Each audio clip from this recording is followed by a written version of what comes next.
perspective and all that, getting hit multiple times. Coming out of that bike section, more drivers coming to blows.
Well, hello and good afternoon, everybody. Well, actually, good evening, everybody. Welcome back here to Slow Motion Broadcasting, and welcome back to the Ray Esports Club Racing League. This is round number 3 for group number 5, coming to you tonight from the New Hampshire Motor Speedway Road Course. My name is Ron Mullins, and alongside me in the broadcast booth for tonight's show is Mr. Charles Boshell. Well, Charles, this is far from the first time that we have covered action here at the New Hampshire Motor Speedway Road Course. We've done a couple of Spec Racer Forge shows here in the past, but this time things are going to be just a little bit different. We're going to be running the venerable old VW Jetta along with the TCRs for the 2 races here this evening. So bit of a venture off into the unknown for the both of us. A little bit, yeah. But I tell you, the first time it's popped up on the schedule when we did the Weekend Warriors, like, all right, first I've got to buy the track. It's because I don't drive a lot of ovals. So then we figure out there's a road course here, and this is just a brilliant little road course. There's no infield, it's an outfield section. You actually drive out through the parking area as part of the road course configuration, but it is absolutely just fun. The Jetta race is going to be interesting. It's going to be a battle of wheels more than horsepower. But then those TCR cars, I think that's going to be a fantastic race. I'm really looking forward to that. But I love this track, and I'm really looking forward to the event tonight as in qualifying, and we're on board there with the 57 car with Edgar Sancinelli, one of the admins out here, and of Frito Sport fame. Little loose there going into one, so he'll get that. He'll get another shot at that qualifying lap as we get going here. Yeah, so still early doors in the action here, just about 2 minutes into this qualifying session, but we will be getting some of the first times on the board, and already seeing some of the first messages in the chat, of course, from Mr. Joshua, Wilkie, and series admin Mr. Stevie Ray checking in from work. Of all the times for me to say the wrong descriptor of the time that we're in my broadcast open, what a wonderful bit of timing there. But nice to see Edgar out here on the racetrack. The usual weekend warriors and Ray Esports stalwarts are out here. Thomas Pendergrass just jumped up to the pole. TJ Yankee is out there on the racetrack right now in a brilliant red, white, and blue paint scheme. Always love to see a red, white, and blue car out there on the track, along with Jim Brewster out there. Nice to see Jim, series admin of the Formula Vs and weekend warriors and Ray Esports veteran, running here in these VW Jettas, different from the VW that he usually races here. It is a little bit different than the VW he usually races here, but there's going to be some fun here. Obviously, these cars are one of the oldest cars in the iRacing service, and not necessarily the fastest car you're gonna be able to jump into, but they'll run forever. I think the rear tires on this car will last for about 4 hours of hard racing, so we don't have to worry about pit stops tonight. We're just gonna have a nice 30-minute race, but it'll be probably a lot of door banging involved because it's going to be difficult for any of these drivers to just kind of get away and check out. Yeah, and you can, I don't know if it's just the way that this car is, a bit heavy. It's not meant to be a race car, even though you can see the interior is quite scooped out. It's also down to the fact that it is a diesel, and you can just hear the tires screeching in agony through every single turn. It is also just the front-wheel drive night here in the Ray Esports Club Racing League, because, of course, those TCR cars are front-wheel drive as well. Last time we got to see front-wheel drive action here on Slow Motion Broadcasting was a couple of weeks ago when we rounded off the TCR section of the schedule for XSLR. But still love me some front-wheel drive cars, even if they can be a little bit frustrating to deal with behind the wheel from time to time. And you had to bring up bad memories about the XSLR TCR section of their season. Just me and those front wheel drive cars. I drive one daily, but racing one is a completely different story, and it's not something that I don't know. It's just so different than everything else, and it takes a special hand to really get rapid in those TCR cars. So these guys are out here. Obviously, this has not quite got the power of the TCRs. But we're going to have some fun with it nonetheless, as we're just coming off of Andrew Love there, and now on to Kyle Robertson in the drive trainer livery. That feels like a nice lead-in, Ron. Yeah, that it absolutely is. We would like to thank Kyle Robertson and Drive Trainer Motorsports for making these broadcasts possible here of the Ray Esports Club Racing League. As you see on screen right now, you can go to @DriveTrainer Motorsports on Facebook and Instagram to learn more about the way to go from sim racing into the real-life world. If you want to take your racing to the next level, Drive Trainer Motorsports is your new go-to for club racing in the Southeast. They specialize in getting road racing newcomers to the grid with car rentals, race weekend support, and driver development. You can contact them through Facebook or Instagram and see what happens when sim gets real. And one of the things I absolutely love about the Ray Esports Club Racing League, and even the old Tuesday night series that we got to cover many, many moons ago, it's kind of I wouldn't say disturbing to think about the fact that I've been doing these shows for the better part of over 2.5 years now. It was back in September of 2023 when I first did that. I was still 18 and freshly out of high school when I started doing these broadcasts, which is just absolutely nuts. But we've gotten to see so many names from both the Weekend Warriors world and the Ray Esports world as a whole kind of have that sim to real life connection. You know, you think about the SCCA members that we get to cover here. Of course, you look at your Andrew Loves, who usually does sound checks at Summit Point. If he was around back when I was still racing in shifter carts, he would have absolutely hated me. Jim Brewster, we talked to Jim and his sister Tam, who wants to broadcast the Spec Racer Fords with us, talking about the connection of how to get into the world of racing. And then you think of the stars that we have driving wise, the drivers like Megan Overstreet, who was always nice to cover her. She ended up getting her first opportunity to drive a real life car through a little program that was being held in the first ever Ray Esports Club Racing League season that I covered all the way back in, I think, season 10. It was still the Ray Esports Racing League at that point. It was solely for SCCA members at that point in time, but it's still awesome to see that crossover as the years have come along. And some of the names that kind of first popped into people's heads through this series, your Morgan Burkhards, your Jameson Huffmans, continue to grow in the world of motorsports.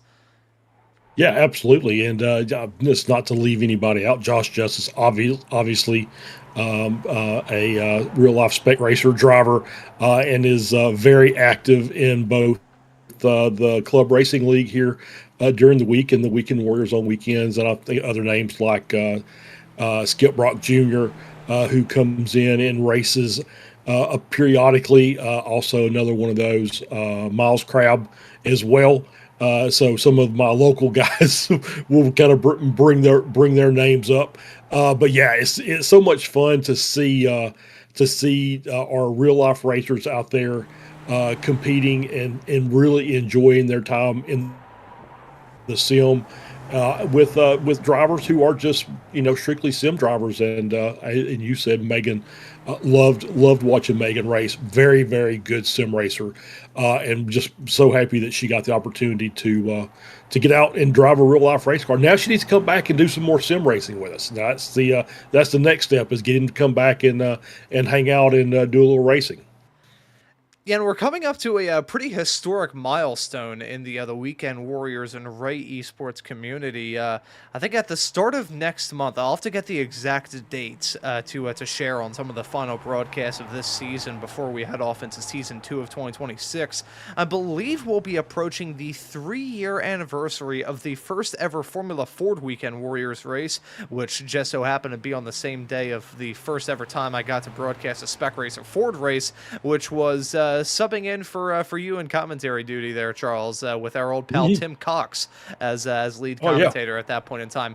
So I think we had 56 cars. It was at Road Atlanta, and I was that wasn't even like getting chucked into the deep end of the pool. That was basically like you put me in like a C-47 plane and just throw me into like frigid Arctic waters in the Arctic Ocean. It was an experience for sure, but I live to tell the tale. But Megan Overstreet actually won that first ever race many moons ago, so it would be cool to see her return.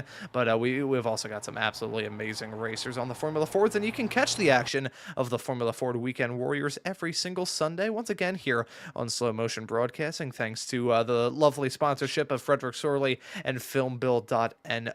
However, here in this event, sponsored by Drive Trainer Motorsports, we've got a starting grid to take a look at here, Charles, before we have a full pace lap. So let's get the night up, rocking and rolling by taking a look at the first starting grid of the night and taking a look at that very awesome paint scheme that Seth Spallman has. He will be your pole sitter alongside Kyle Robertson, set to join him on the front row. Byron Hayes will start this race in P3, fittingly in the number 3 car, with Thomas Pendergrass rounding out your top 4.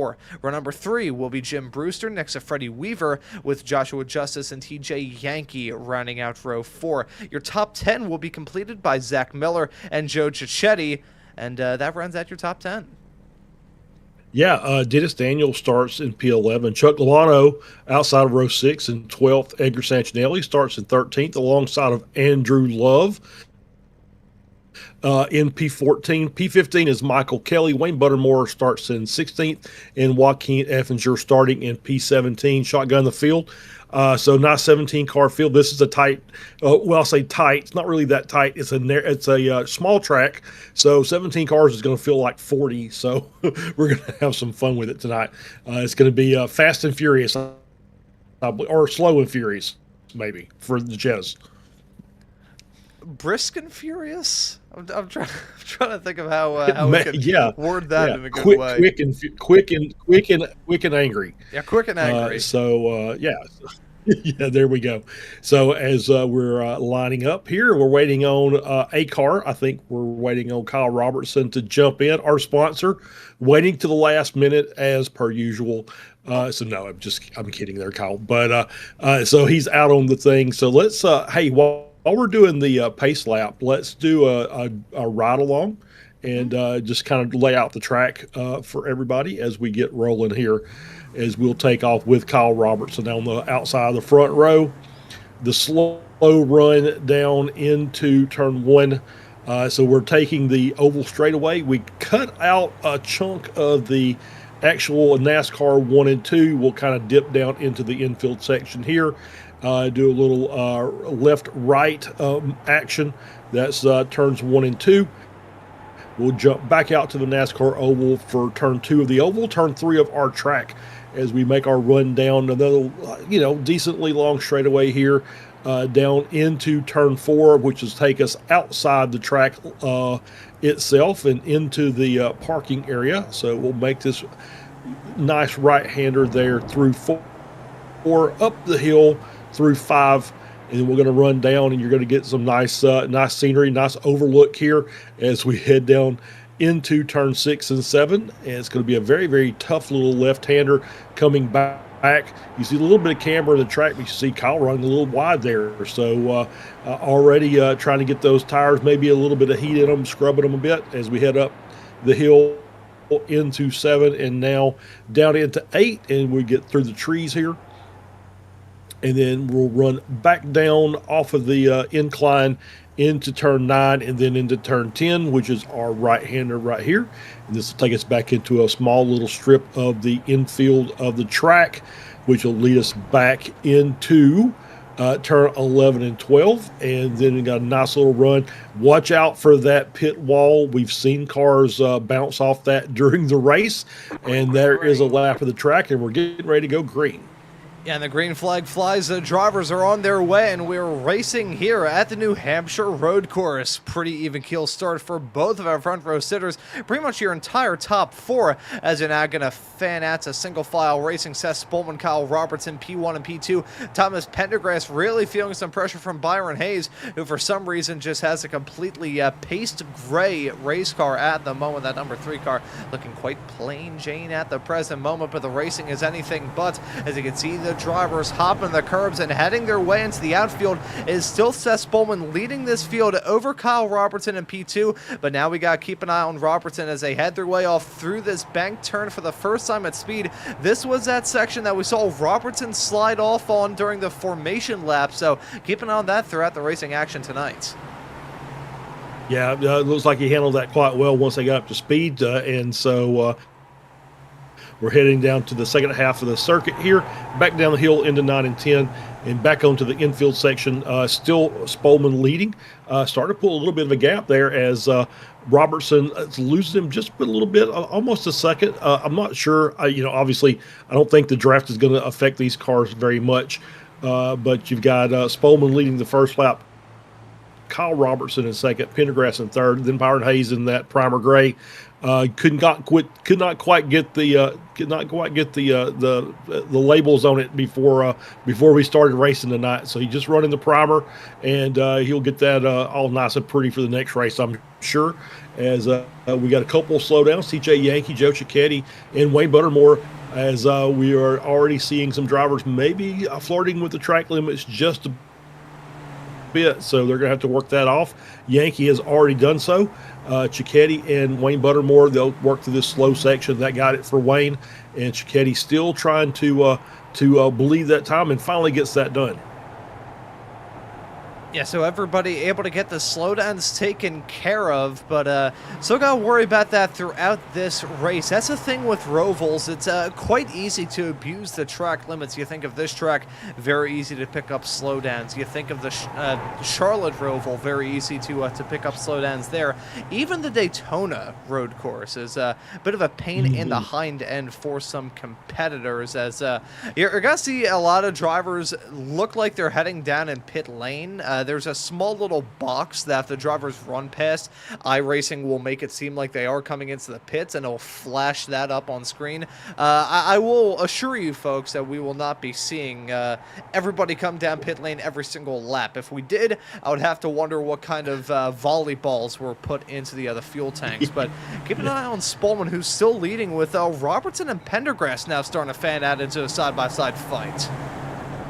Yeah, nice little battle coming through 3 and into 4, and still side by side as Kyle gets a good run out of turn 4 through 5, now coming down into 6 again, and maintains P2 there, but Pendergrass gave him a good run, and not quite enough to get the pass made, and now he's kind of falling back a little bit into the clutches of Byron Hayes there, so we might have another battle here for P3 in short order.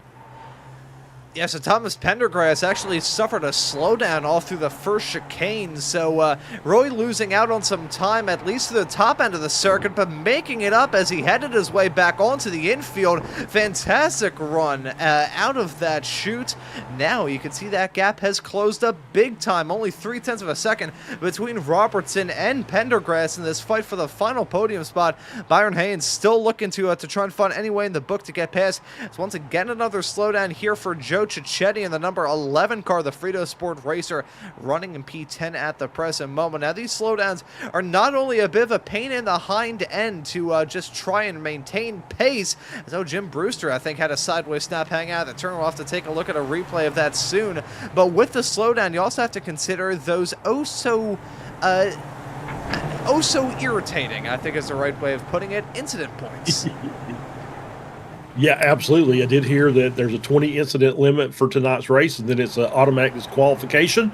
So no drive-throughs tonight. It's just 20X and you're done. So you're going to be very careful. Obviously, Cicchetti found a little bit of a slowdown bug. I think he hit that same one two laps in a row.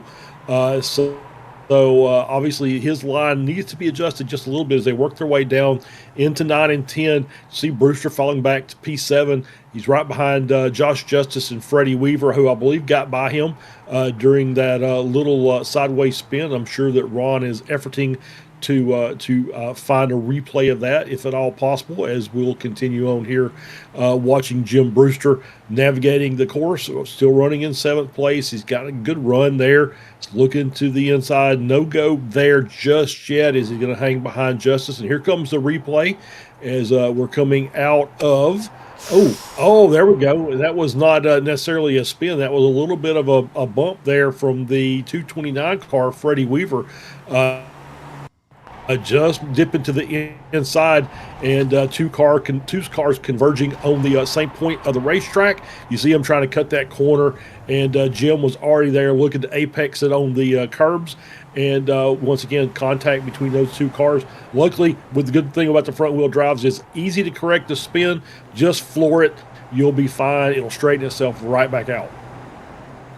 Yeah, that is a nice little feature, a little motif of front-wheel drive race cars. If you want to try and get it back up and rolling, you just need to gas it up and you'll be fine. Now, granted, if you're understeering, that's just going to make the problem worse, but you got to crack a couple eggs and make an omelet. That's the way that I choose to see it. So if it works, it works.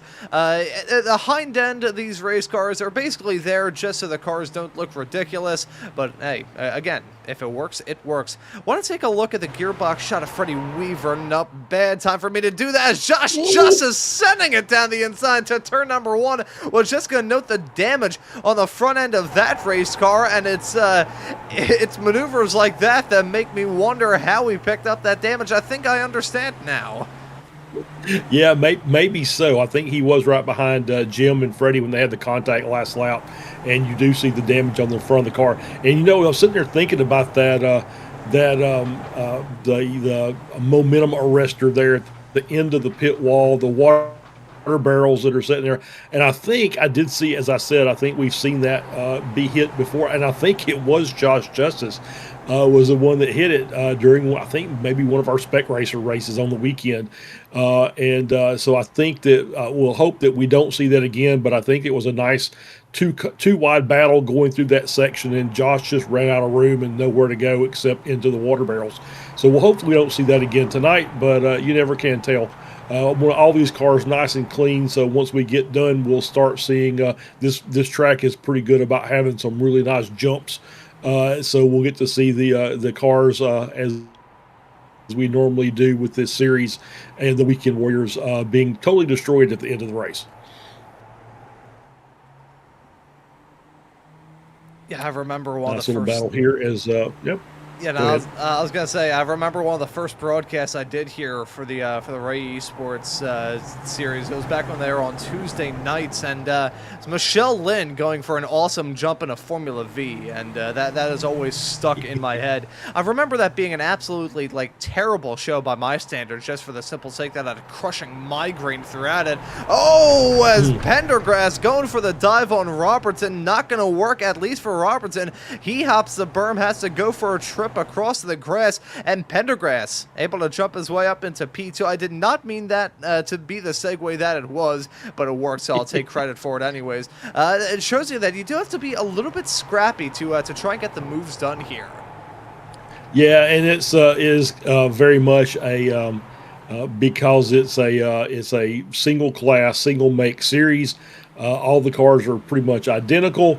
I think they're even using fixed setup. So it's so basically it's everybody has the same equipment. It comes down to driver skill, and so you will see a lot of side by side racing as you will eventually find two drivers that are pretty equal in skill level and speed, and they'll always end up finding each other on track. And that's some of the best racing you're going to see as we got Kyle Robertson now after being shuffled back to P4.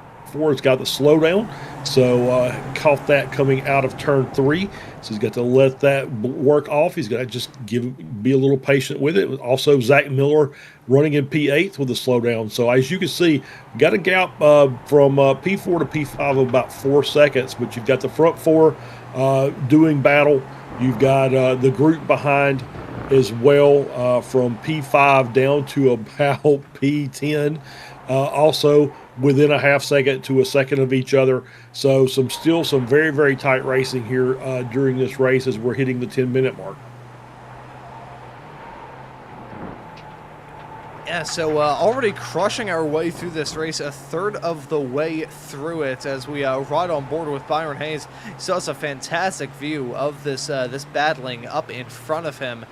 Thomas Pendergrass is your current race leader over Seth Spolman in P2. Byron Hayes, as I just said, rounds out your podium in third. But the battling is still intense because you can't discount Kyle Robertson to once again try and get involved in the action. And even from there, despite the fact it's a 3.5 second gap to find your next competitor, Freddie Weaver, there he is. You've still got the slightly dented car of Joshua Justice, Jim Brewster right in tow, TJ Yankee right behind, and then you also have the likes of Zach Miller and Joe Cicchetti, who despite having to battle so many slowdowns, is still holding on to a pretty alright position as it stands currently. But certainly the main theater that we want to keep our eyes on is the battling up at the front, even though we've got trains throughout this field, frankly. Yeah, we do, and I was just looking at Cicchetti's car. We got a little bit of damage on the right front there as Pendergrass maintains the lead. Starting to stretch it out a little bit, 0.6 of a second over Seth Spolman. And Seth trying to close that gap down and managed to do so in that little left-right S's section there of turn 11 and 12 as they work their way back down the front stretch. And Jim Brewster now with a slowdown. So apparently there's something going on there, probably between 12 and 13. There's a little bit of a hidden gem of a slowdown area there that the drivers seem to be making contact with. However, that one right there, where you're basically cutting the entire corner inside the curbing, no problem at all. So just continue on. So they're working their way through. I think that one is a slowdown there on the inside of turn 3 as they work their way back out the outfield section. Heading up into 5 down into 6 and 7, and Pendergrass still trying to stretch that gap up to 6 to 7 tenths of a second. Looks like he's got quite a bit of pace, keeping up the momentum. But it seems like once he gets to the harder braking zones, the guys behind are able to gain a little bit of purchase and track him down just a little bit.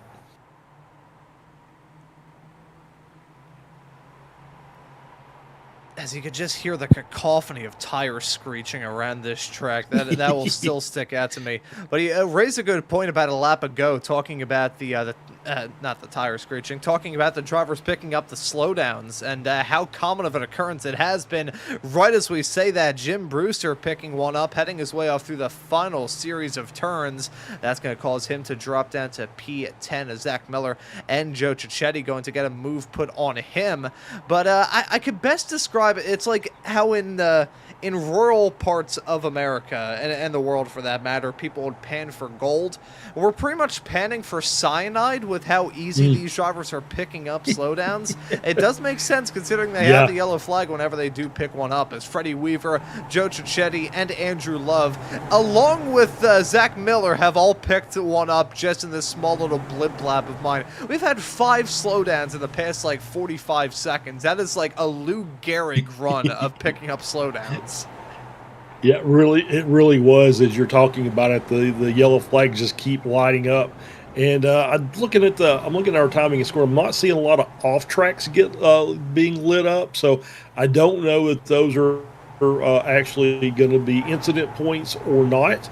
But however, obviously there is a area there that they are picking up slowdowns. Maybe we'll see it here if we catch some of these cars going through. Might be able to figure out where that slowdown is actually happening. And of course, everybody gets through there cleanly, as Cicchetti is now into pit lane. So we do have a guy stopping, and it's Cicchetti dropping down the order, coming into the pits. He did have some damage on the front of the car, so maybe he thought best to just come in and get that repaired. May have been costing him some time, so he's going to come in and get that pit stop done and drop to the back of the field, and is going to have a little bit of work to do to get back out there. Yes, you could also see one other quirk and feature of this track, along with the pit entry, which I could best describe as abrupt. You've got the pit exits, which let's get the opportunity to follow Joe Cicchetti's perspective once he eventually starts rolling here. I think there may be something a bit more awry, as he's been stopped now for about 45 seconds. Something may have gone wrong here. I'm going to try and figure out what the deal was. It was actually a tow. Oh, no, it was not. Okay, well, maybe potentially, yeah. Okay, so he came down pit lane and then towed a little bit farther down into his pit stall. So, not sure if we're going to see Joe Cicchetti rejoin this race anymore. Yeah, he is still stopped in the pits. So I think we'll ignore that. But pit exits is peculiar. It is, yeah. It's it's kind of the nature of the roval, right? Unless you've got a 2.5 mile oval that you're working off of, there's going to be some little quirks that are involved in how to get in and out of the pits. Is now we've got Santinelli with another slowdown, so he's going to lose some time there. Cicchetti, still in the pits. So I don't guess he's coming back out. He'll, I guess, maybe get ready for the TCR race coming up after this race, as we're watching this battle with Pendergrass now up to 1.3 seconds. Bless you. As he is starting to stretch that gap even further over Spolman. Robertson and is back into third, so he's got back by Byron Hayes to take over the third position. And so now it's just a matter of, all right, everybody got to get focused and see if they can run down Pendergrass here in the final 13 and a half minutes of this race. Yeah, as I've gotten the opportunity to do more production work, I've really enjoyed it, but producing and commentating is the most enjoyable thing in the world. I will say, though, something that is kind of odd. Whenever I hit the subscribe button graphic, I just have the insatiable urge to cough. It happened last time. Let's okay, yeah, let's there we go. Yes, well, excuse me, my throat was dry. Joshua Justice has picked up a slowdown along with Seth Spolman. those plugs were about as slick as 80 grit sandpaper. Freddie Weaver picking up a slowdown here as well. This has been a silent killer throughout the night, and I will say the Really Weekend has. Warriors has used this track quite a lot. It's not just been the Spec Racer Fords. We've seen it with the Formula Vs, probably even more than the SRFs, and even in those races that are held in the rain. We've held a couple of those races now in the rain. We haven't had the slowdowns play this much of a factor, so this is a little bit surprising to see. As Seth Spolman has had some sort of off-track excursion. May need to load up replay to see what the deal was here. Yeah, it's probably a combination of the slowdown and the battle behind, as we're going to watch him coming down in through 10. And then around, and just has to back out and get the slowdown cleared. So tried to bleed it off slowly, and could not get that done. So just finally had to pull out of line and lift a little bit, let the cars go by. He's still in P4. He's still in this group, but it's opened up a gap now about 1.8 up to Pendergrass ahead of Kyle Robertson. So he's going to have to do quite a bit of work to get by these two cars, because they all seem to be looking pretty equal as far as race pace. They were doing a good job. I think Pendergrass maybe a couple of tenths a lap faster now that he's kind of got in the groove. Seems to be able to just kind of pull out a little bit and gain a little more time each and every lap. So now that Kyle Robertson's back in second, we'll see if he can be the Pied Piper here and bring these cars back up toward the front and give Pendergrass a little bit of a run for his money. Yeah, it would be a big gap to try and usurp, but we've got enough time in this race whereby I can't rule that out in terms of happening. You look at the lap times there, nearly a half a second gained in one lap alone. We can call it 4/10 because it's a little bit closer to that, but either way, if you can keep up that pace between now and the end with a minute 15-second lap times, even if he cuts it down by a tenth every single lap, he would still have a very good shot of catching up to Thomas Pendergrass and turning this once again into a 2, maybe even a 3 to 4 horse race. We'll say, though, Robertson has really dropped Byron Hayes and Seth Spolman to the tune of about a second. So I think it may be turning into more of a 2-2 affair instead of the 4-car battling that we were seeing a bit earlier on. But hey, a battle's still a battle. We're never gonna turn that down. That's right. As we see, Dennis Daniel has towed back to the pits, so looks like race done for him. As we're going to get onboard shot here, and that is the 346 car of Chuck Labano directly in front. You see, Daniel had already kind of been in the wars, and there's another one. Just too much speed through there. Made a little bit of contact with Labano in the back, spun the car around, and I believe he's going to just tow it from there and head back to the pits and exit the server. As we're back on board here now, Kyle Robertson closed it down to 9/10, so the gap is closing ahead of Kyle Robertson and extending a little bit back behind toward Byron Hayes, as that gap has now hit the 1 second mark. So Kyle, now that he's kind of got out from behind the group of Hayes and Spolman, is really starting to turn it up and is really closing that gap down up to Pendergrass now 0.8 of a second and still closing. So we might be in for a battle just yet, as now we see Josh Justice with a slowdown. So obviously the slowdown monster is still out there causing trouble for our drivers, as we see Josh trying to keep it as close as he can and finally getting out of the way, letting Zach Miller through and getting his slowdown cleared. And now looking behind to make sure that Jim Brewster is not gonna make any sudden moves there.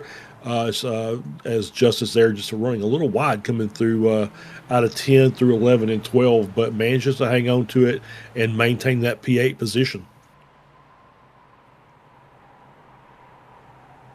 Yeah, so as we noted a few moments ago, talking about these top two and what you would maybe see between now and the end, Pendergrass has lost out on some time consistently, just lost out on a further 0.3 of a second last time around. Byron Hayes, though, closed up that gap in the blink of an eye. You can look at the lap times, a 1:15.7 compared to Robertson's 1:15.4. That was Pendergrass who set the 1:15.7, and then you can see Byron Hayes at a 1:15.0. So very good time being made by these competitors, and the gaps and the intervals prove it. You can see 0.7 of a second now, the margin between Pendergrass and Robertson, and then you have to go another nearly 0.7 of a second back to Byron Hayes, and then you go another 0.7 of a second back almost to Seth Spolman in P4. So a little bit even keeled, a little bit even spread at the present moment, but Kyle Robertson is certainly making some massive inroads, has now brought that gap to below 0.5 a second for the first time in quite some time here in this race. Just looking at the time delta as well, you can see how that margin has kind of changed over the past few laps, most certainly between Robertson and Hayes, as you can see from the current graphic. But this is a one to keep note of. There you can see the lap time margins and how much Robertson has been able to eat away at that gap over time. Yeah, absolutely has, and the gaps are now in the orange, so under 0.5 second between Pendergrass, Robertson, Hayes, just outside of that 0.7. Spolman was gaining, then got a slowdown coming through 11 and 12, and so he had to drop some time. So now he's got a little bit more work to do with a 2-second gap back up into the top three.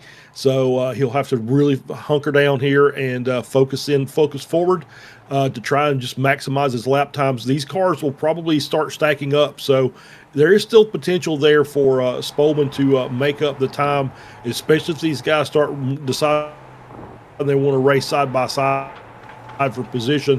That'll bring Spolman back into this battle in with a quickness.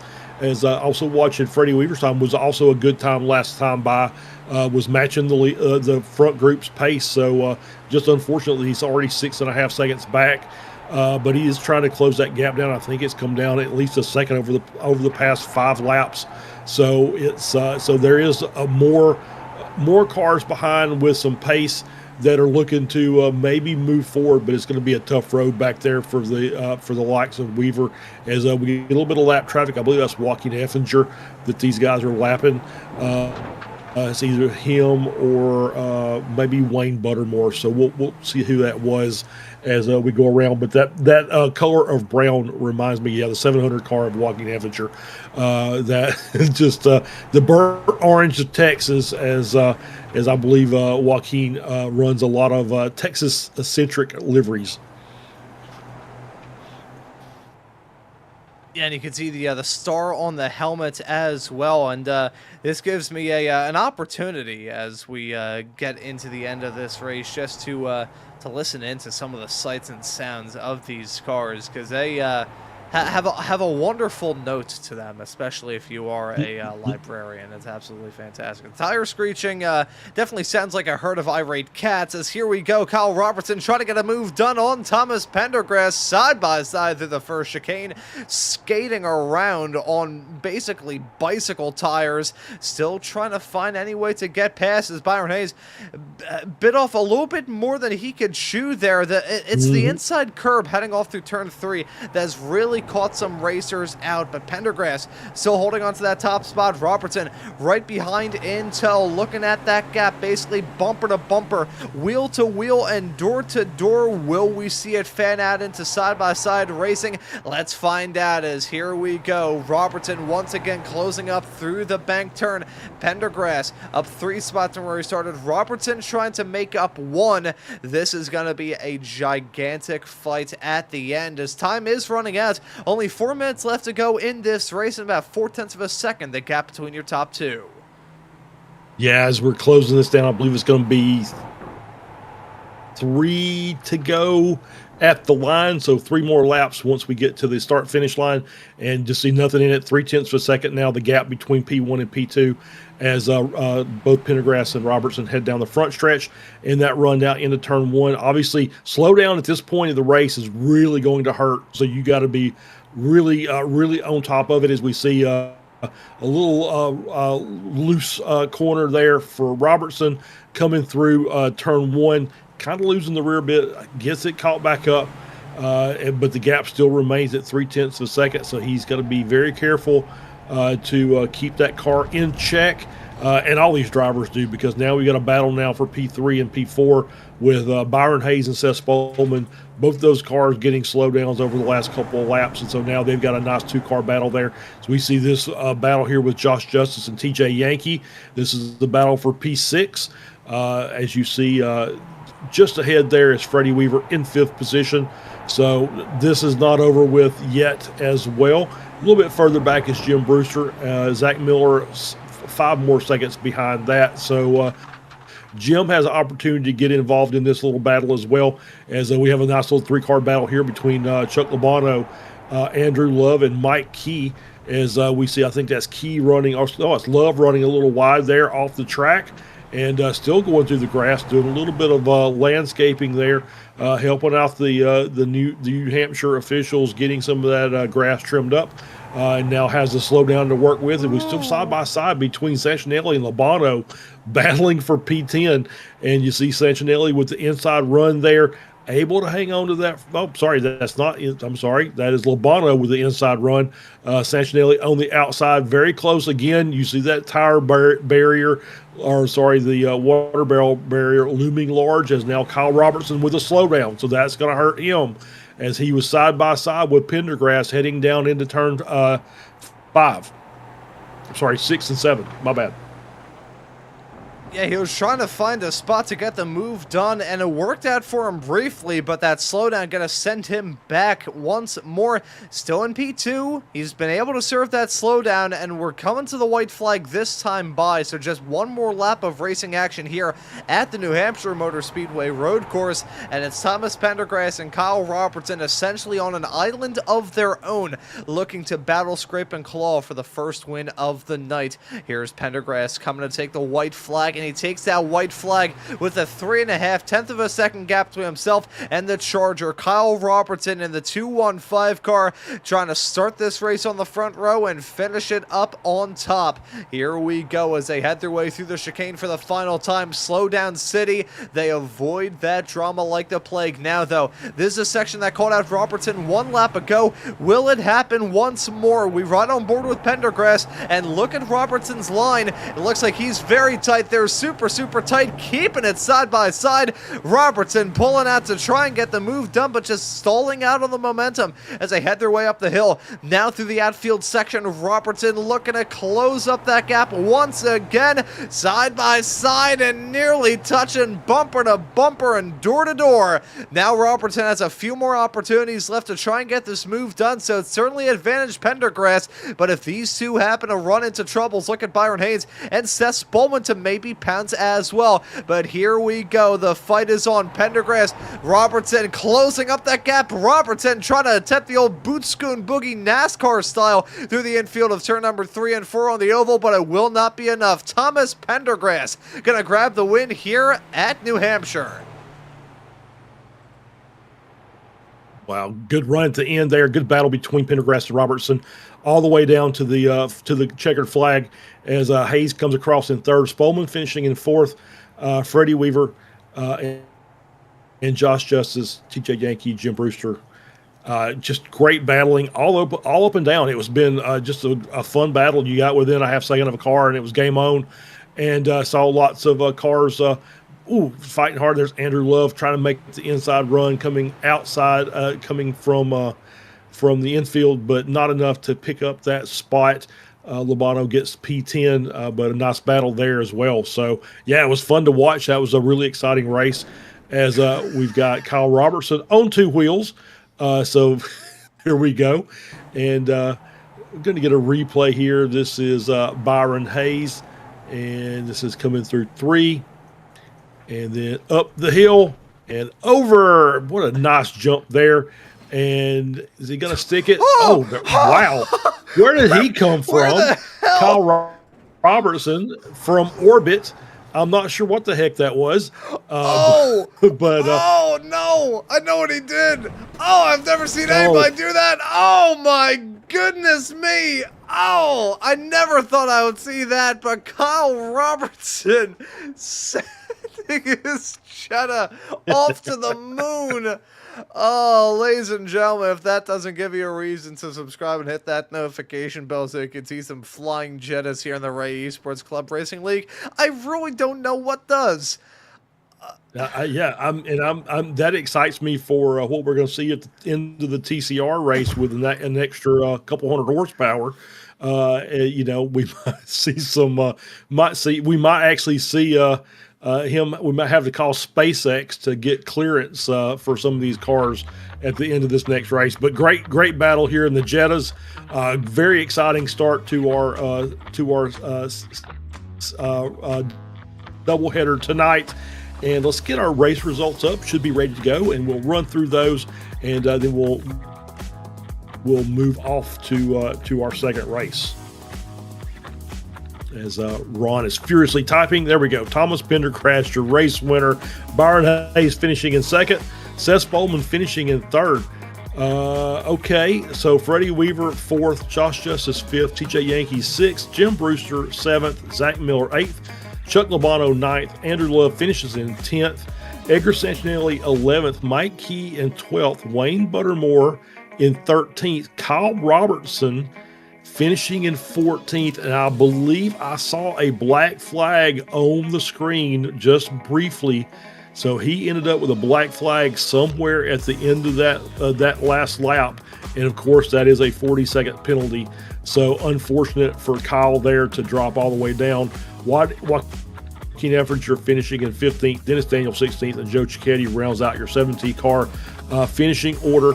So just a little bit of drama there as Kyle was right there off the back of Pendergrass there, but unfortunately got the black flag on the last lap, and that spelled doom and a drop from P2 to P14. Yeah, super unfortunate way for things to go for him. I think he may have jumped the gun on the other wrecking shenanigans at the very end. I think that may have cost him a surefire podium. But let's have a quick chat with P2 at the end of this race. Byron Haynes now joining us here in the broadcast booth. Byron, welcome in. P2 for you in some interesting circumstances, filing a post-race penalty by iRacing from Kyle Robertson. But how was it out there? That looked like a pretty tough nut to crack. Oh yeah, it was an amazing race. I feel bad for my team member Kyle, also part of the DTM crew here, but I really appreciate what you guys got going here, and I appreciate my team. And unfortunate to see that penalty, but looked like a really fun race. Coming up though, the TCRs, are we going to see you out there on the racetrack for those? Yes, you will. We'll see if I can get another podium. Alrighty, sounds good. I believe is the qualifying going on right there for the TCRs right now? I think it might be, and I need to get in there. Yeah, I was just gonna say we need to get in there as well. So I'll let you go, Byron. Thank you for joining us here in the booth, and we'll let you give a quick thanks or shout outs. Yep, thank you. Take care. Sounds good. That right there was Byron Haynes, P2 finisher here in the opening race of the night. And folks, you may want to stay tuned, because if the Jettas are anything to go by, we're gonna have some really good racing action for the rest of the night here on Slow Motion Broadcasting. So stay tuned, and we'll be back in a couple of moments' time. This time with some touring cars. We'll be right back after this.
Alrighty, folks, welcome back here. A quick little break to switch over sessions, and we'll say one of the downsides of producing and commentating is I don't really have the same filters on my voice that a producer would usually give me, and one of them being noise cancellation. If you just heard a helicopter flying over here, welcome to the city of Philadelphia. That's myself, Ron Mullins, and Charles Boshell, taking you through all of the action here tonight with my clone working on the cameras and the graphics and the virtual production truck. But Charles, we got the night kicked off with a banger of a race with the Jettas, and now we have got ourselves some TCRs.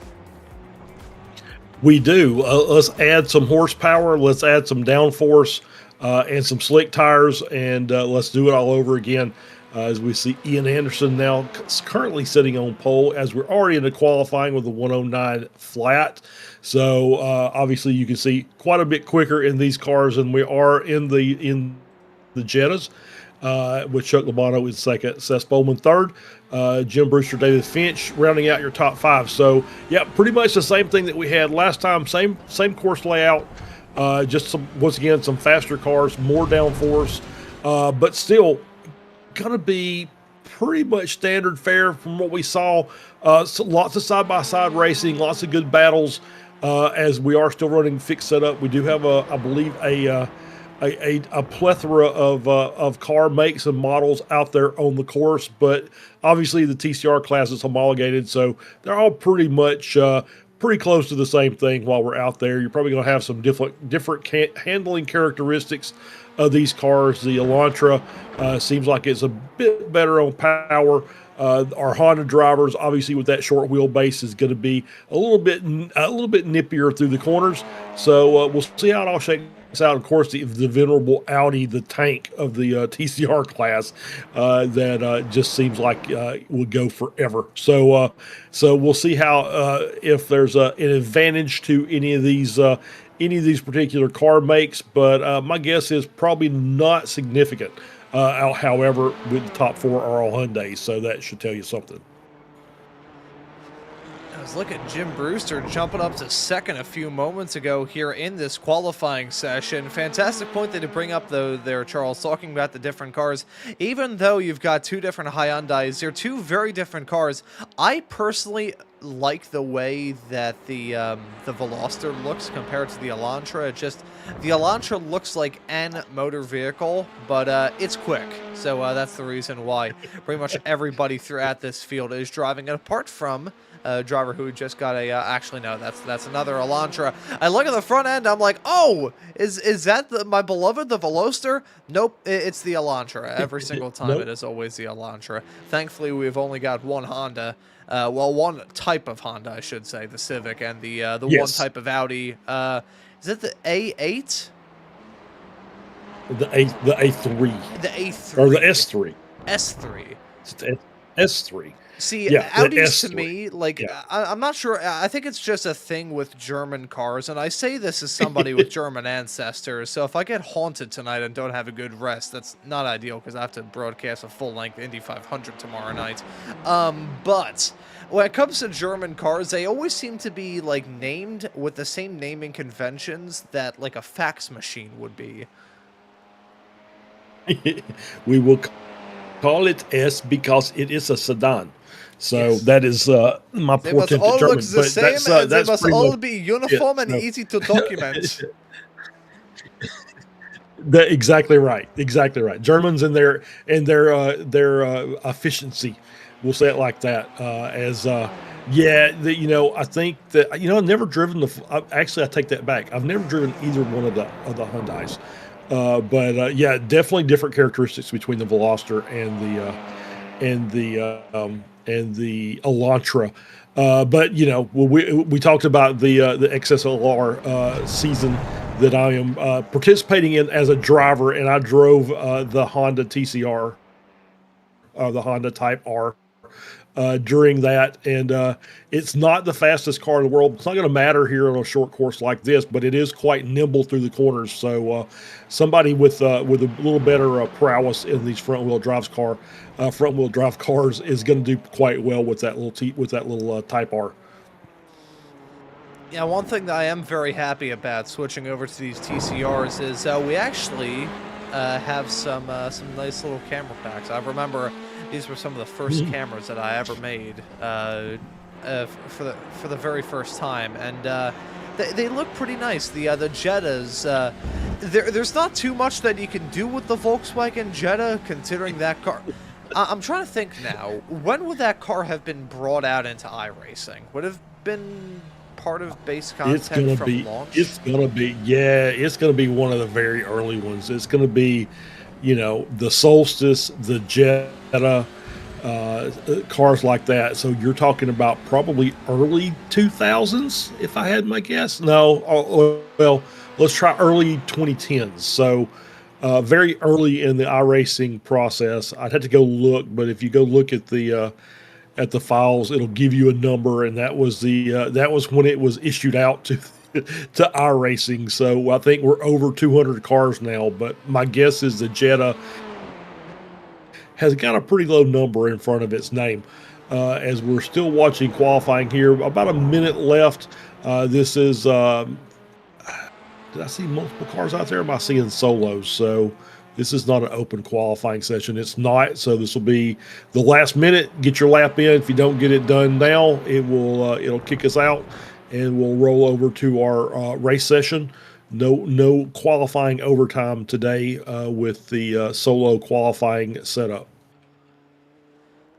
Yes, I just looked into this because I was curious. The VW Jetta was added onto iRacing in April of 2009.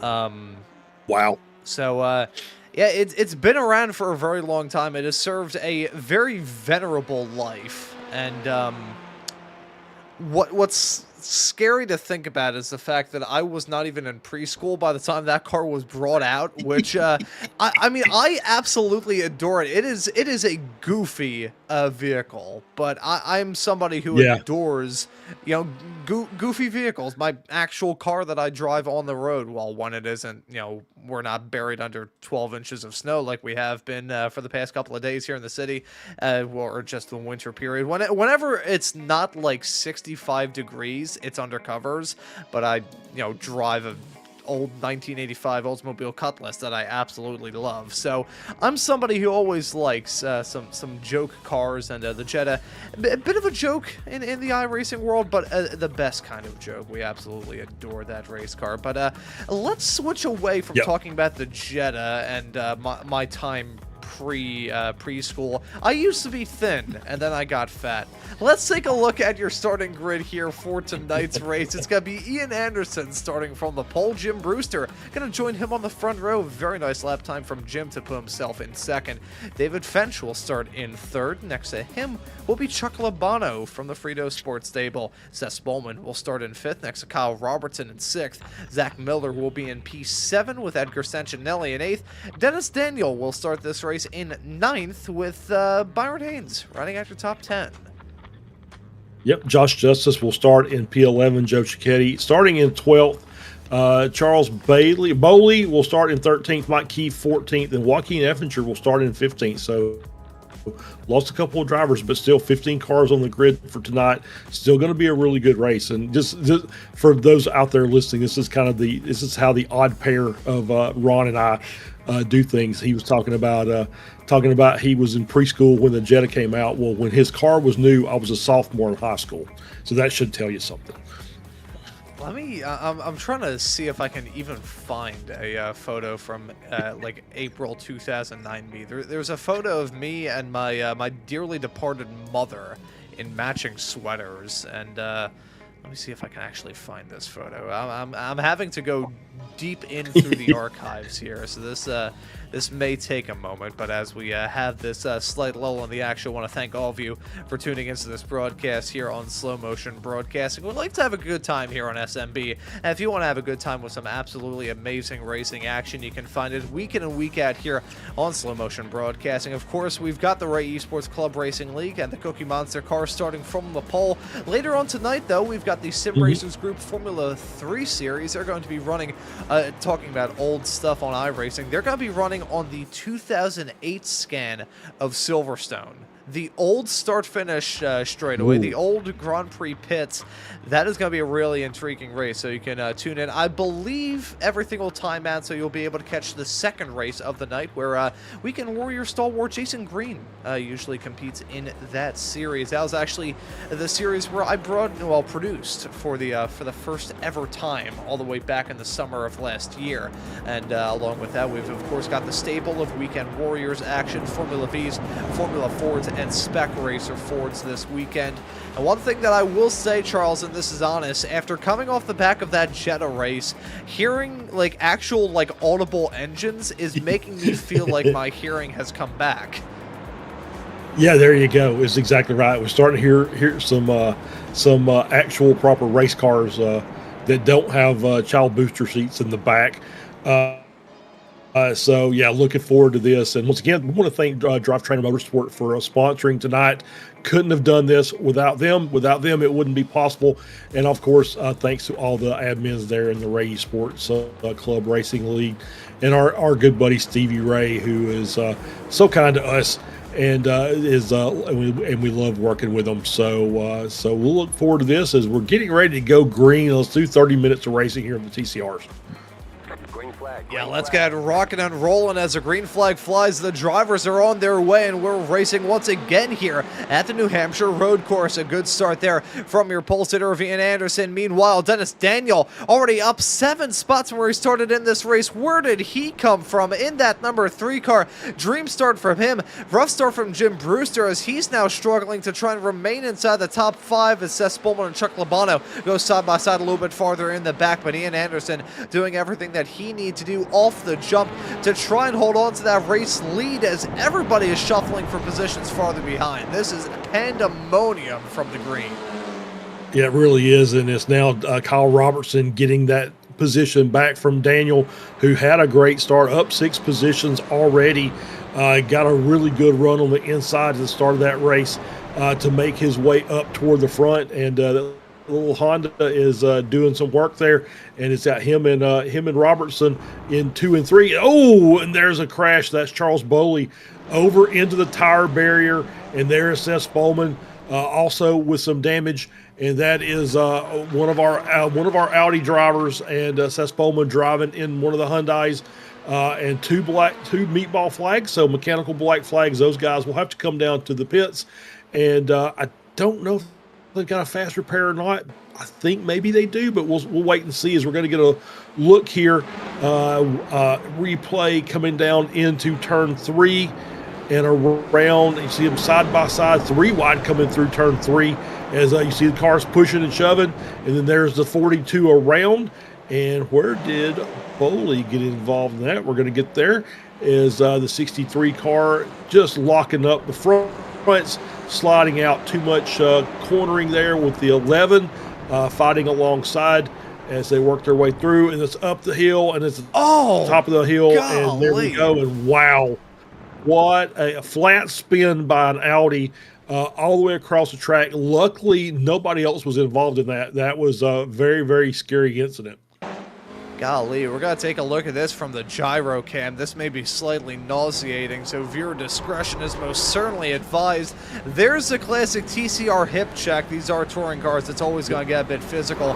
Side-by-side racing ends in tears, hitting that jagged tire barrier and flat spinning off into the other barrier. And there you can hear that sound, folks. That right there is the unmistakable sound of metal snapping and an iRacing motor getting turned into smithereens. Unfortunate start for him. Unfortunate start for as well as Seth Spolman, who ran into the troubles there. As unfortunate start for us, because now the graphics decide to pack up. Ian Anderson is still your race leader over Kyle Robertson in P2. We're gonna give a quick little standby here, and Ian Anderson still holding on to the top spot. We're going to go into to radio mode right now, folks. We apologize for the brief little technical difficulties that we find ourselves in at the present moment. And lickety splits, just like that, everything is fine and normal with the top 3 pretty broken up, it must be said. Yeah, absolutely. A separation up there at the front with Dennis Daniel dropping back down into P4 Jim Brewster's made his way with a sluggish start, has made his way back up to P3. Robertson in second, Ian Anderson in first, and the gap is a 1.9, and looks like it's growing. Looks like Ian's got a really good race car there, and is doing some work and trying to stretch that gap. And I'm trying to reel this back to see how exactly Dennis Daniel was able to scythe his way through the running order in the nature that he did. Let's see. As they headed their way onto the start-finish straightaway. Yeah, I wouldn't call that a jump start, but definitely had the jump on everybody. And look at that full commitment heading into turn number 1. Dennis Daniel having the stones to kind of move done like that. Hey, Drive Trainer Motorsports sponsoring this broadcast here on Slow Motion Broadcasting. I want to once again thank them for making this evening's action possible. Golly. We're not even going to cover that up. There we go. Yeah, totally fine. I'm not sure if we'll be able to take a look at any more replays. That Boley crash was it was such a bad impact that actually broke our production software. I think so. I think it was the G-forces involved in that. So we're back on board here as Daniels dropped down to P6. So Labano and Justice have both got around him as well. And I was noticing as I was talking about the fact that Anderson had a really good run, I realized that he's in the Elantra and Kyle Robertson is in the Honda, and the Honda just does not have the power down the straightaway. So that's going to be, he's going to have to do all his work in this outfield section to make up that time because those straightaways are just a hamper for the Hondas. They just don't have the horsepower down the straights. So he's going to end up losing a couple of tenths every time they come around, but he's going to have to work really hard through this section, using that Honda's nimble nature to get through these, to make up the time to Ian Anderson. Yeah, now whether that will be a losing battle or not, only time will tell. But speaking of battles, terrible segue, Zach Miller finds himself in a battle right now. He's right all over the back of Dennis Daniel for that fight for P6, with Edgar Sancinelli right in tow, running in 8th. And want to thank Edgar for making some of these broadcasts possible throughout this season as well here in the Ray Esports Club Racing League, and also being the series admin of the American Muscle Series that you can catch on Tuesday nights, week in and week out here on SMB. Catch some of iRacing's best, including iRacing streamer Matt Malone, who's been running in that series for many, many moons. I've never heard of that guy before. My name is Matt Malone, and I do not stream iRacing. I stream another game called, FIFA 2016. Here's Edgar Sancinelli. Slowdown for him. First slowdown that we've seen here in the TCRs. I'm hoping to God they aren't as common as they were earlier. No, I don't think they. So far, I think we've seen maybe one or two. So I think that the drivers who were in the Jetta race have kind of figured out the lines. These cars probably a little more stable than what we were dealing with the Jettas, so I think they'll be okay. Of course, obviously, it's going to be detrimental if you get the slowdown. You're going to lose a big chunk of time because these cars, with the extra speed in these cars, it's going to make it very difficult to work that time off. You're just going to have to get out of line and take your punishment. As we're back up with Sancinelli there running in 8th, and you see Zach Miller just ahead in P7, and back up to Kyle Robertson in P2. That gap has now, you have indeed, as we see the yellow flags coming up. Kyle was at 3 seconds, now 3.3, and that's continuing to grow, obviously, as Kyle has still got to get the slowdown worked off. So this is for those who may not be aware, this is just a penalty imposed by iRacing when you cut a corner. It says, okay, you're trying to gain an advantage by taking an improper line, so you're going to slow down. If they don't work the slowdown off before the timer closes out, then it's a disqualification, and that is race over for you. As we're back there with Joaquin Evinger, so he's still got to slow down on his, running in P13. Spolman is back out on the track, running in 14th, and he's off the pace a bit. We'll see if he can manage to make up a little bit of this gap to some of those cars ahead, but looks like the car is clean. So I'm assuming that means he's been into the pits and taken his fast repair. As we're back up to the front now, Ian Anderson with a almost 4-second lead over Kyle Robertson and Jim Brewster running in third. Chuck Labano was gaining, and now he has a slowdown, so he'll have to work that time off. So the slowdowns aplenty. Chuck Labano's picked up another one. Jim Brewster briefly got abducted by a UFO, your usual standard iRacing affair here. I'm also a little bit frazzled because I'm smelling smoke, but I'm not entirely sure whether it's like my brain burning trying to produce and commentate at the same time, which I've done on XSLR throughout basically the whole season, so it's probably not that. I'm hoping it's not my graphics card, which, considering this racetrack is quite old, even though they did refresh it a couple of seasons ago, so maybe it is that. It's like a sweet smoke. So I wonder if the Dunkin' Donuts in the heart of my neck of the woods here in the city of Philadelphia ended up bursting into flames. That'll be an interesting storyline come time for the morning, but we'll swiftly and abruptly move on for that. If the show quite literally ends in flames, we'll know what the deal was, and it may have been the graphics card. Chuck Labano, just in this little spiel of mine, has been able to pick up his third slowdown in as many moments, and yet he's still keeping Jim Brewster honest. Yeah, he is. He is struggling a little bit with track limits there, and so gains a little bit of time and then gets to slow down, has to give it back, and then gains a little more time. So now we're at 1.1 and closing. So now that he's got the slowdown worked off, we'll see how much time he can gain on Jim as they work the way through the outfield section of this track, down into turn 10. Back into the infield section. We'll watch to see if that slowdown crops up here as we head down through 11 and 12. A lot of drivers got that in the first race, and I can see tire tracks on the outside there. I think I know where they got it from. So as you see that final little cut there, before we come back onto the NASCAR straightaway, I see a little bit of some lines outside that. Now Kyle Robertson will slow down. So to make matters worse, losing time to the leader, now he's at a slowdown he's got to work off as well. Yeah, and there's Zach Miller. Wow.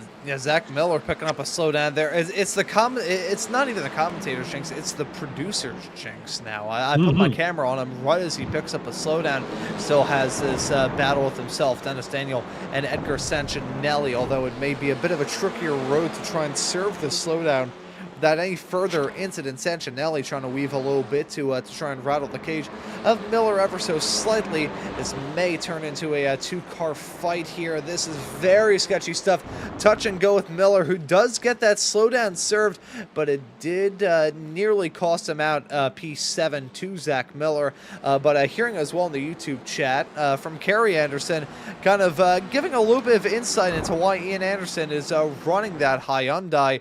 Kerry was racing with Ian last season in the Other Right Esports Club Racing League that ran from the fall of 2024 through to the spring of 25, and was able to collect enough data to know that the Hyundai is most certainly quicker. And while I see Kerry in the YouTube chat as well, want to use this as an opportunity to mention that if you're in the mood for some Toyota GR86 action here on SMB, you can tune in to the Liberty Bell Series. I believe one more race left to go here in the inaugural season, although a Season 2 is in the works, potentially coming around, I believe, in April. And that series organized by my alum in the racing world, the other fine folks at the Philly region of the SCCA. Fun little story about Amy Housefield, the series admin of that series as well. It was a final event that I ran back when I was still running my kart in the SCCA. She was relieving. She was the one replacing me on the track worker duties at collecting cones on this infield road course at Pocono, and I told her that I would wave at her on my first run, which was coming up probably about 15 minutes after the fact. And sure enough, first time by, driving past at about 70 to 75 miles an hour, stuck my hand out to wave, which, considering that I was driving a kart at 75 miles an hour, it kind of looked like one of those wacky waving inflatable arm flailing tube men that you see in front of an oil change shop, but hey, it still got the job done. Yeah, I'll reiterate. That's a fun little league. I got to do the Buddy Cup for the Liberty Bell League last week. Got to do the broadcast, and Carrie and Ian were in there, and I think they got a pretty good result out of that as well. So nice little team racing event that they held, just to say thanks to all the sponsors and the drivers as well, and everybody who supports that league. So really fun league. Love that they've got a women's racing league. I'm such a big supporter of women in motorsport. I've got 3 on my team as well. Just fantastic drivers, and they all make me look bad. So it's fine because everybody makes me look bad when I'm behind the wheel. So it's okay. But just some really good racing there this past weekend. So really enjoyed being able to get a look at the league and do the broadcast, as we're still watching Ian just continuing to motor on 4.9 seconds in the lead over Kyle Robertson, who's been kind of hit with a couple of slowdowns here and there, and then, as you said, the Hyundai just a better car. Unfortunately for Kyle, he chose poorly with the Honda, and so he's going to he'd probably be rethinking that for the next time around. Is now we got Jim Brewster, Chuck Lobato closing the gap down now. That now that he's got his slowdown cleared, gap is basically a quarter of a second between himself and Brewster. So Jim's gonna have to get on the stick here and see if he can pick it up a little bit and keep Lobato behind him. It smells like burnt kettle corn, like caramel popcorn. It's making me hungry. Somebody throw some popcorn in the microwave. Yeah, but I always hated cooking microwave in the pop. No, let me try that one again. I always hated cooking popcorn in the microwave, not cooking microwave in the popcorn. I'm not sure how that would be done. But it'd be like 5 seconds between either like half the corn kernels not being popped or it just being burned to an unrecognizable like pile of ash. Oh boy, I can give my own list of grievances when it comes to stuff like that. Well, welcome to the first ever episode here on Slow Motion Broadcasting of Ron Mons complaining about random food things because all he knows is race cars and food. You know, if I were to get out of broadcasting and all that stuff, which I feel like there are some people who'd be very happy about that. I would probably go down the world of cooking. A nice little fun fact about me here on the air tonight. I'm waiting to see the cooking series up on your YouTube channel. I'm looking forward to that. I think it'll be great. Yeah, I've got some pretty all-right recipes, actually. It's just cooking about as cheaply as you possibly can. Well, not cheaply in the sense of, just crap food. I'm not, like, just serving, like, cut up hot dogs and spaghetti. It's one of the best things that you can do is always. Yeah, actually, I'm gonna break away from that statement. I was gonna mention a garlic bread grilled cheese recipe that I have, but Dennis Daniel has been able to pick up a meatball flag without losing out on a lot of time. Although that time loss is now starting to creep in. He has a meatball flag as Joshua Justice and Edgar Sentinelli and Zach Miller, had slowdowns. So I'm trying to figure out exactly what may have gone awry here. I'm going to say whatever it was involved the left front of that car. It just looks like it's down, like maybe suspension failure on the left front, probably caused by contact. I bet you'll find something as we'll get a replay. Oh, here we go. Dennis Daniel coming around. This is through 11, 12, and 13. Are we going to get a tire or a water barrel? No! We are indeed going to get a water barrel. Oh, that is, at least it wasn't square. That was a glancing blow, but it was enough to give him the mechanical black flag. So Dennis Daniel just cutting it a little too close for comfort. And the water barrel fought back and won. Yeah, the water barrel fought back and won, and in the process of that, we're trying again to try and get back here to live timing. There we go.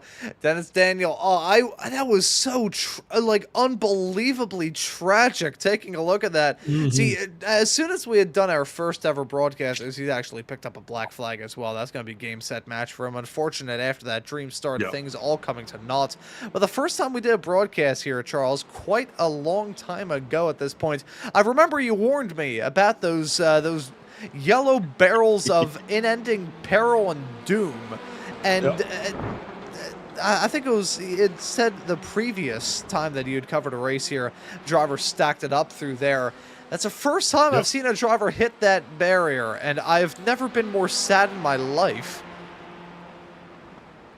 Yeah, I think the first time this popped up on the schedule was the Weekend Warriors, and it was the spec racer, and I believe it was Josh Justice, and it was a battle on the last lap. So it was the final lap coming down through 13, and it wasn't a glancing blow; it was direct impact, and it was just like the car came to a complete stop in about 4 milliseconds, and I don't even remember who he's battling, but it was a very, very tight battle in the top 10.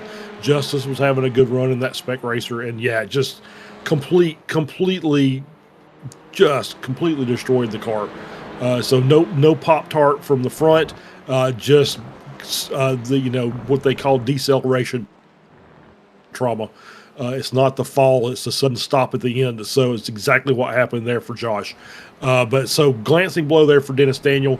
That, as you said, meatball flag, then got the black flag, I think, for maybe his entry into the pits. And so they done for Dennis. He's not going to come back out. As we're 10 minutes to go left in this race, Ian Anderson comfortably out in front. Kyle Robertson with another slowdown, 7.5 seconds back, and it's going to increase even further. And now that's going to bring Jim Brewster within 3 seconds. So now we may end up having a battle there for P2 here before this is all done. I will say, talking about the barrels there on the contact with Dennis Daniels, that right there was a hit and run. What you're describing there in the spec race for that's a run and hit. But Jim Brewster and Chuck Labano, P3 and P4, as they are starting to try and get lap traffic dealt with. That was Mike Key, who we saw there. Got the opportunity to cover Mike Key in the opening race of this Ray Esports Club Racing League season. It was a Group 1 action at Daytona. I can't even remember when that broadcast was, but it was many moons ago, probably September or October, and it was me and everybody's favorite meower in the Air Force, Mr. Adam Thompson, my colleague on the air that night, and thankfully he didn't break out any of his other animal impressions. You should hear his bird call, my oh my. It would be, I think he could probably replace David Attenborough as a nice little nature presenter there, or maybe get his own show on... Get his own show on, I nearly said the History Channel. Nope, it's National Geographic, the channel name that I'm looking for there. Had the wrong educational cable channel there in mind. You did indeed. As we're looking at the battle here between Labano and Jim Brewster, still raging. They have closed the gap, obviously, with the slowdown from Robertson, 2.3 seconds up to Kyle.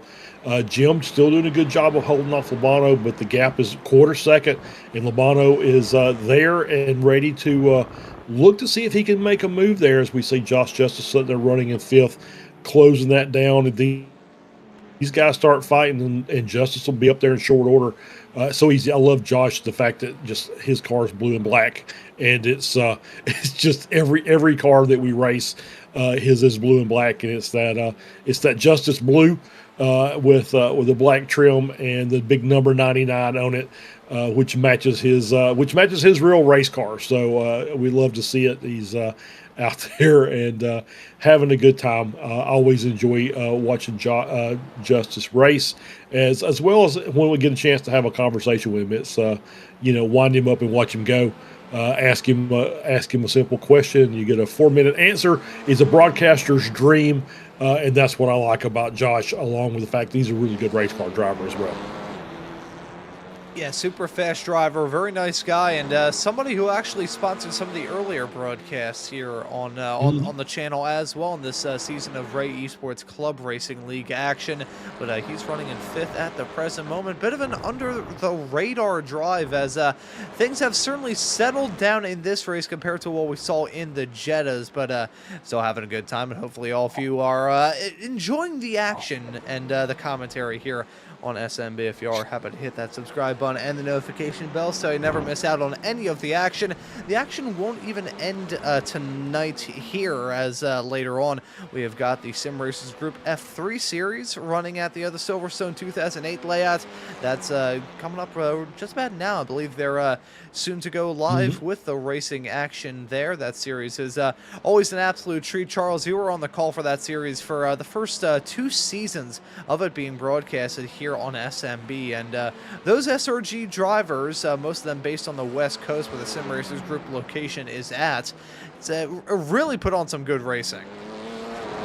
They really do. Yeah, it's love those guys over at SRG. They have a ladder system. They don't broadcast the Formula 4s, which is their entry-level league, but then they do the F4s on Tuesdays and the F3s on Wednesdays, and there's some really terrific drivers in there, as you mentioned earlier.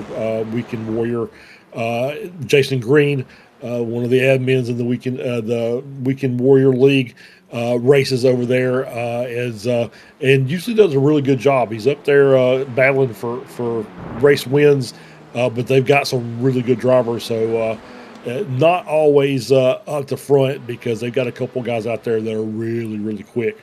As we are within, we're coming up to the 5-minute mark left in this race. Still, the tightest battle is between Labano and Brewster for P3. We've also got a nice little battle between Santinelli, Finch, and Miller. That is for P6. 3 cars there pretty close together. It looks like 2 of those are Frito Sport drivers, and maybe Finch is as well. I'm not really sure, but not doesn't have a livery on his car, so can't really tell. It's just the very basic green and purple. But Santinelli, obviously the owner of Frito Sport, and then Zach Miller, one of the drivers in the team, running there in P8. So still nice battle here. Brewster still hanging on and is able to start to pull a little bit of gap on Labano. I think maybe Labano made a little bit of a mistake there. The gap stretched out to about 0.8 of a second. So a little bit of breathing room for Brewster there up in P3. But this battle doesn't look like there's a lot of battling going on. It's like they're just kind of riding in line here for maybe another lap or 2. But there was a slowdown by Santinelli. You saw him getting over in the grass with those right side tires coming out of turn 3. And that is going to cause that yellow flag. And Kyle Robertson with another yellow flag as well, with that gap up to Ian Anderson, up to 9 seconds, probably 10 by the time Kyle gets this worked off. Unfortunately, Ian Anderson has just checked out and is just running away with this race victory. He would have to do something pretty dramatic to give up the race victory at this point, as he's working around. I think there was some lap traffic. I think that's Seth Spolman there, lap down as Anderson has worked his way through P11. So, once again, about 3 minutes or so left. So it's going to be really close to where we're going to be, either 2 at the line or 3 at the line. It's going to be, I believe, 2 at the line. So we're going to be inside that point. So we will see now Jim Brewster. Oh, that's going to be trouble for Jim, as he is going to drop. He's going to lose that position with a slowdown there. I see him taking that on the NASCAR front straight, and so he's going to give that position up to Labano. Now he's going to have to play chase and make up that 1.5 second gap. Yeah, so rather big margin to try and close, and not a lot of time left to do it. So that battle looks like it may be cool, but this one is still hot. It's Edgar Santinelli and David Finch. We follow Finch in that simple, for sure, looking race car. I'm just going to say that is the Grape Mobile. You got the green grapes and you got the purple grapes all in one single shot right now. There you go. And Finch is looking good. I'll tell you one, this is honest. Every single little drawing that I did of anything fruit related would have that color scheme as Santinelli hops to the berm, runs wide out of the turn, and he's now got to feel some pressure with Zach Miller side by side. Between these two competitors for 7th at the moment, Santinelli going to withstand that challenge for it now, but a small little trip up heading into the turn going to cost him dearly, as we will take a look to see exactly what happened here. Downhill braking zone, a banked turn, a little bit inviting, but that downhill shot, it's going to be very, very tough. And Santinelli just drifting wide. Yeah, it looks like there's a little bit of compression down the bottom of that corner, right at the apex. And you think you could take a little more speed in there than you actually can, because it's got that, as you said, that nice banking, the camber there. But just once you hit that compression, kind of gets the car a little loose. And you saw him wash out as the fronts couldn't come to terms with the corner, and so he's going to drop down a position that's going to drop him to P7 with his teammate Miller just behind at 8th, and Finch now with a 1.6 second gap. As I believe we're just about to come up to the white flag for Ian Anderson. He'll be taking the white here very, very, very soon, if not already. There we go, coming around 13 now, down the front stretch for the white flag. Final lap for these drivers. Yeah, the final lap for Ian Anderson, and we will hold on this shot for a bit. There's Kyle Robertson now taking the white. Yeah, 10.5 seconds at the end of this race. Yep. It has been a tour of force for Anderson here in the second race of the night. Kyle Robertson kind of in a fight all of his own, as Chuck Labano has drifted off into his own little island, even with his 15th slowdown here in this race. Jim Brewster running comfortably in P4 with Joshua Justice, rear gunner of those racers. One battle to keep note of is Joe Cicchetti and Byron Hayes. I want to apologize to Byron. I've been calling him Byron Haynes accidentally throughout a decent chunk of this broadcast, but Hayes is going to be feeling happy right now because Joe Cicchetti picked up a slowdown, and that will drop him down into P10. Hayes now running in 9th as a perfect opportunity to switch back to the front of the field as those drivers were battling for P10, heading out one of the first few turns here on the opening sector. Ian Anderson looking to close off this race in dominating fashion. There's a checker flag for Anderson. He wins it here at the New Hampshire Roval. Kyle Robertson going to finish well farther back in P2 with Chuck Labano rounding out your podium in 3rd. Pretty spread out as we got to the end of this race, but still gave us some no shortage of things to talk about, from microwavable popcorn to talk about paint schemes and me drawing as a kid. This race really had it all. It really did. Yeah, really good race. As obviously kind of anticlimactic at the front as Anderson just kind of walked away with the victory. But good run from a lot of these other drivers and some good battles on track. Obviously, the track fought back a little bit with these slowdowns in a couple of the corners that the drivers struggled with just a little bit. It seems like it was pretty straightforward. As we get the jump, and there we go. He's out of here. Completely cleared it. So he is gone out of the ballpark. As pitchers and catchers have reported, so we could say that now. So great battling, fun race. Obviously, really fun track. A little bit different.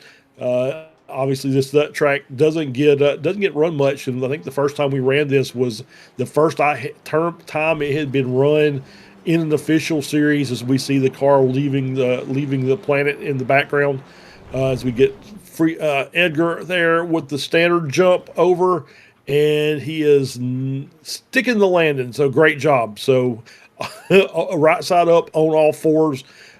So great bit of driving by everybody out there. Like I said, I think this was when this came back, I think it was the first time this had been run in years for iRacing on an official, and then it jumped into the Weekend Warriors, and it's been a staple ever since. I really enjoy this track, and it's fun to watch these cars around this very unique circuit. Yeah, that is the word of the night. Unique. There's nothing really like New Hampshire in the NASCAR world, and when it comes to the road course, there's really nothing like it either. But I think it just gives it a whole lot of character and a lot of whimsy. I think is probably the best way that I can sum it up as well. But we have some results to take a look at here for the final race of the night, and here they are. Ian Anderson is going to grab the victory over Kyle Robertson. 10.1 seconds is the margin. Come time for the fall, the checkered flag. Finishing this race in P3 behind the both of them will be Chuck Labano from Canada. Nice to see three different nationalities represented. Anderson, the American, Robertson from Jamaica, and Chuck Labano from Canada. It's Jim Brewster and Joshua Justice completing your top five. David Fench will finish in sixth in front of Edgar Sentinelli.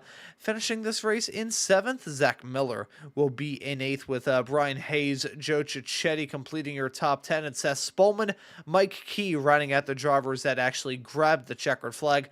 Joaquin Effinger, Dennis Daniel, and Charles Boley all ran into difficulties throughout this race that made their path to the end far from straightforward and actually cut it short in their cases. So those are your results at the end of round number 3 of this Ray Esports Club Racing League season here in group number 5. I want to thank all of you for tuning in. If you do enjoy the action, happy to hit that subscribe button and the notification bell so you never miss out on any of it.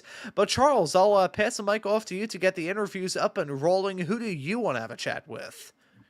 Well, let's bring Kyle in. I want to bring Kyle in. He was actually in the waiting room after the first race. We could not get to him, obviously, with the transition to race 2. So I'm going to drag him down, and we'll have a talk with Kyle there. Kyle, welcome into the booth. P2 tonight. Obviously, I'm going to guess that the Honda obviously suffered a little bit, but Ian drove a great race, and it was hard for you to keep up with him tonight.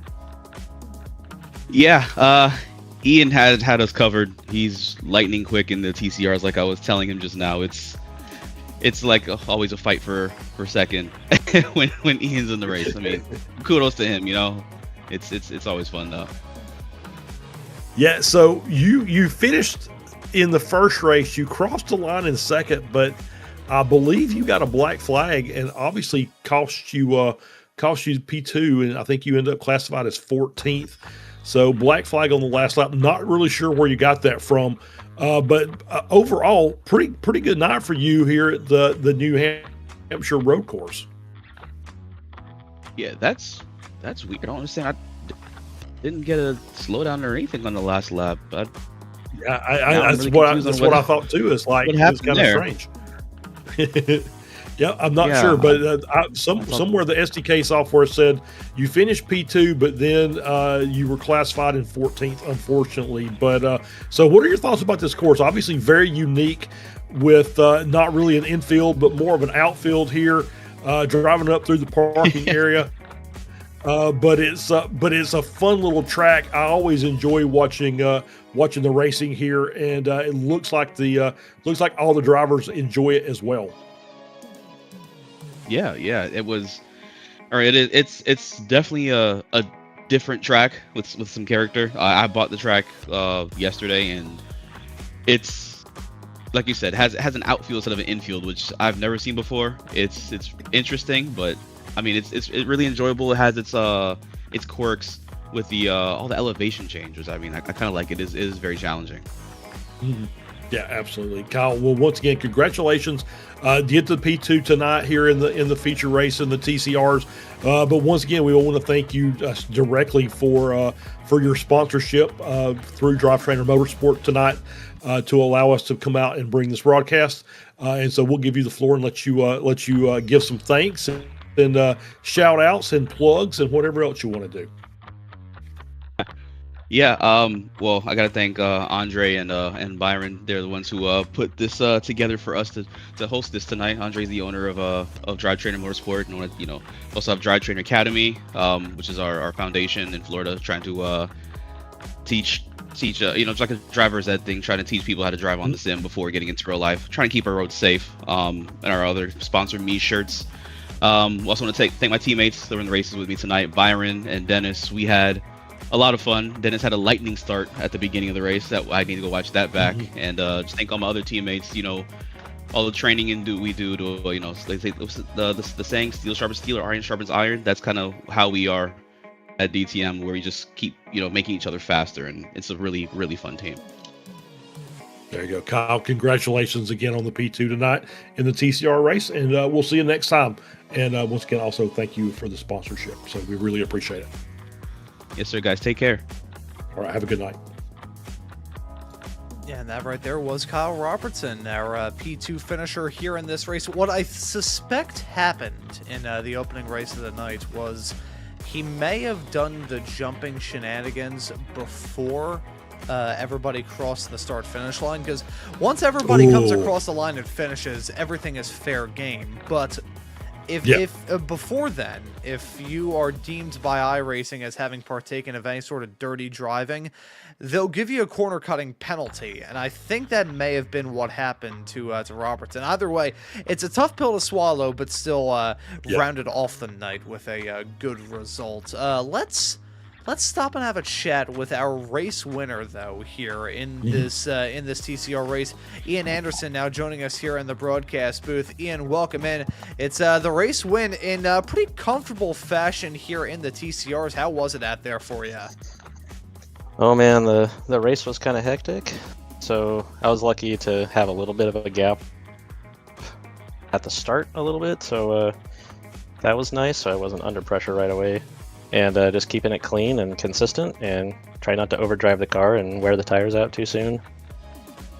Just keep it nice and smooth. Yeah, keeping it smooth worked out very, very well for you. I was going to ask you, at what point in this race did you start checking your email? Because for most of it, ever since the chaos started breaking out a little bit farther behind, you seem to be on an island of your own. Oh, it was just a little bit every lap. Probably not even a few tenths a lap. Sometimes Kyle would get me like a half a second, then I would pull away a half a second. It was kind of accordion there for a little while. And I think once we started getting into lap traffic, he might have gotten held up, so that gap kind of increased a little bit. So, yeah, it worked out for me, I guess.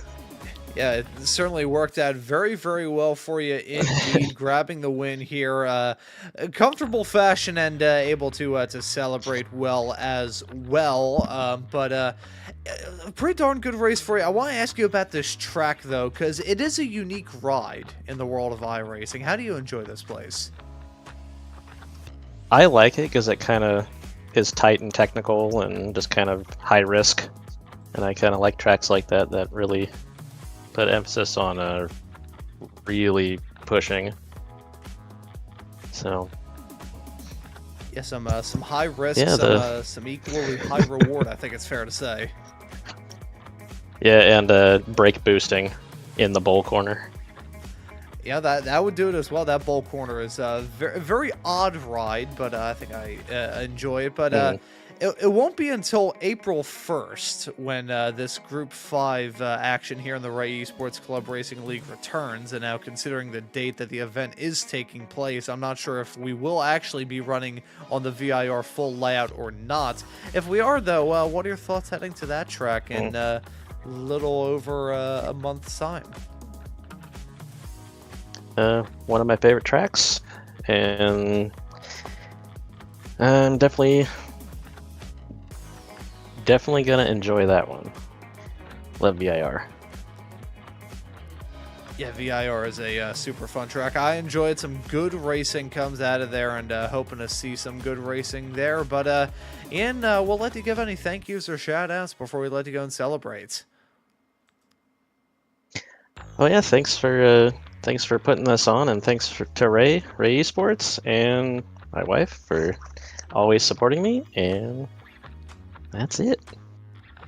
There you go, man. Well, hey, Ian, thank you for joining us here in the booth. Well done on the race win here in the TCRs, and we'll see you wherever it is in the not too far off future. Thank you, guys.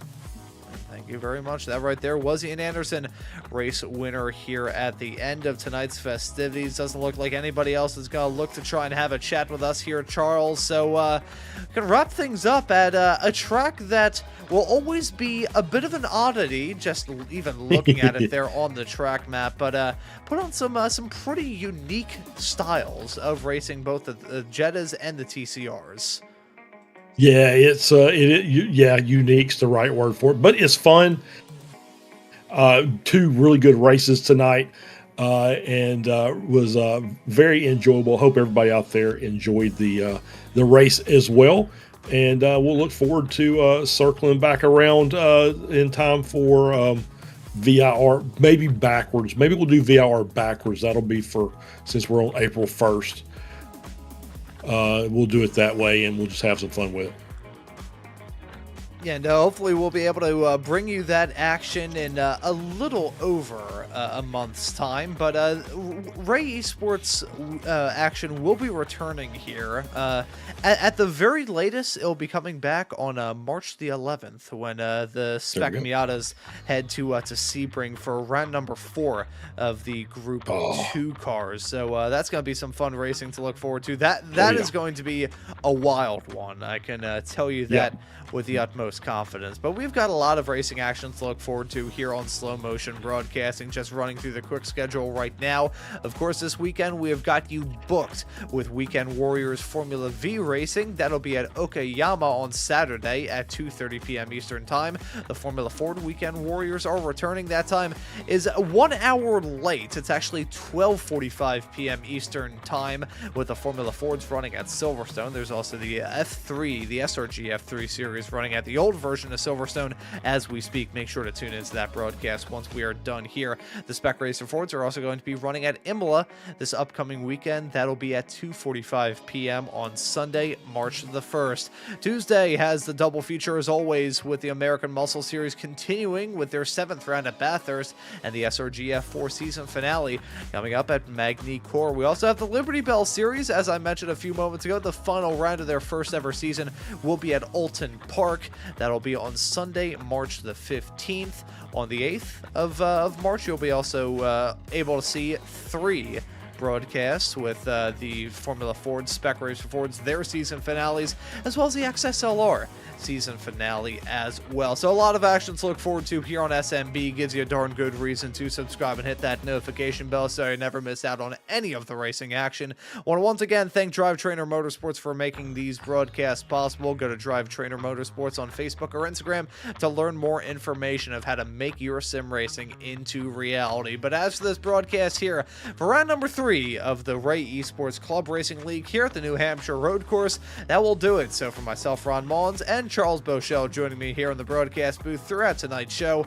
I say thank you all so very much for tuning into the action here on Slow Motion Broadcasting tonight, and we hope to see you all wherever it is in the not too distant future.